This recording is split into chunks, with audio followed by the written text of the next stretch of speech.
जगह हमें खुद को रखो। और जब जैसे ही वो राजा के ऑफिस से बाहर निकलता है और सामने उसको दिखता है कि अरे इसने मेरा पैसा लिया है, इसने मेरे 100 दिनार लिए हैं, वो तुरंत उसको पकड़ता है और उसको कहता है चल निकाल, मेरे पैसे निकालने तो देख मैं तुझे जेल में डाल दूंगा।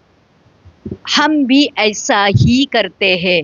जब हमारे पापों की क्षमा हम कहते हैं यीशु ने कर दी है, हमें अनंत काल के जीवन में प्रवेश कराया है, लेकिन हमारी जिंदगी में जितने भी लोगों ने जो कुछ भी पाप किए हैं, जब उनको क्षमा करने का समय आता है, हम कहते नहीं नहीं तेरा पाप बहुत खतरनाक है, नहीं नहीं तेरा पाप क्षमा के योग्य नहीं, नहीं तूने इतनी बड़ी गलती की है कि मैं तुझे जिंदगी भर माफ नहीं करूंगा, मैं मर जाऊंगा लेकिन तुझे माफ नहीं करूंगा। कितने लोग समझ रहे? तो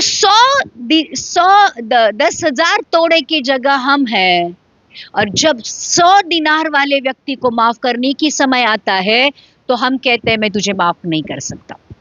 और इसलिए प्रियो, जैसे परमेश्वर हम पर दयालु है, हमारी सहन करता है, वैसे ही हमें भी दूसरों के साथ करना है। अगर नहीं करते हैं तो फिर हमारा न्याय होगा। इसलिए यहाँ पर जिसका 10,000 तोड़े माफ हुए थे, उसके ऊपर इतना बड़ा कर्जा माफ हुआ था, फिर भी उसके ऊपर कोई असर।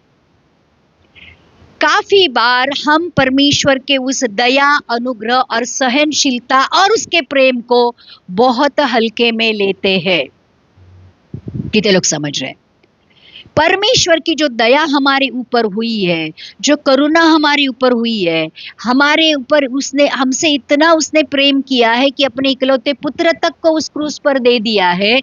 लेकिन जब दूसरों को माफ करना का समय आता है, हम भूल जाते हैं कि यीशु मेरे लिए क्रूस पर मरा था। हम भूल जाते हैं कि सामने वाली व्यक्ति ने जो पाप किया है उससे भी बड़े पाप मैंने किए हैं, हो सकता है।